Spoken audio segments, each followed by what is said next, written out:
When the sun would be on top of the mountains, just as the turban is on top of a man's head, they would move on. Allah's Messenger delayed moving from Arafat until sunset. Ibn Marduya related this hadith and added, he then stood at Al-Muzdalifah and offered the Fajr prayer at an early time. When the light of dawn broke, he moved on. This hadith has a Hasan chain of narrators.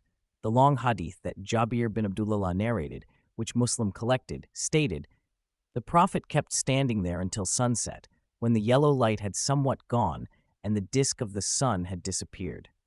Then the Prophet made Usama sit behind him, and in order to keep her under control, pulled the nose string of Al-Qaswa so hard that its head touched the saddle. He gestured with his right hand and said, "Proceed calmly, people, calmly." Whenever he happened to pass over an elevated tract of sand, he lightly loosened the nose string of his camel till she climbed up, and this is how they reached Al-Muzdalifah. There, he led the Maghrib and Isha prayers with 1 adhan and 2 iqamah, and did not glorify Allah in between them. Allah's Messenger then laid down till dawn and offered the Fajr prayer with adhan and iqamah when the morning light was clear. He again mounted Al-Qaswa, and when he came to Al-Mashar al-Haram, he faced towards Qibla, supplicated to Allah, glorifying Him, and saying, La ilaha illallah, and he continued standing until the daylight was very clear. He then went quickly before the sun rose.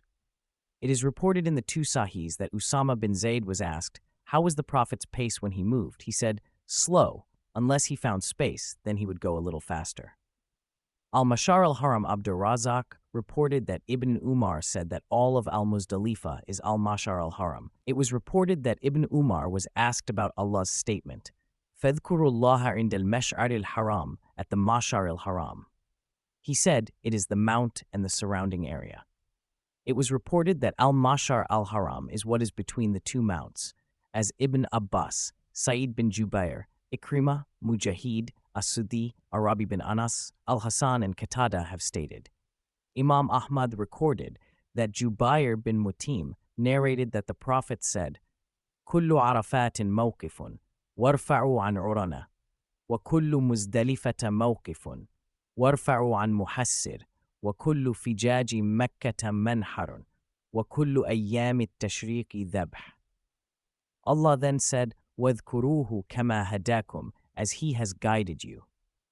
This ayah reminds Muslims of Allah's bounty on them, that He has directed and taught them the rituals of Hajj according to the guidance of Prophet Ibrahim al-Khalil. This is why Allah said, وَإِن كُنْتُم مِّن قَبْلِهِ لَمِنَ الضَّالِّينَ. It was said that this ayah refers to the condition before the guidance or the Quran or the Messenger, all of which are correct meanings.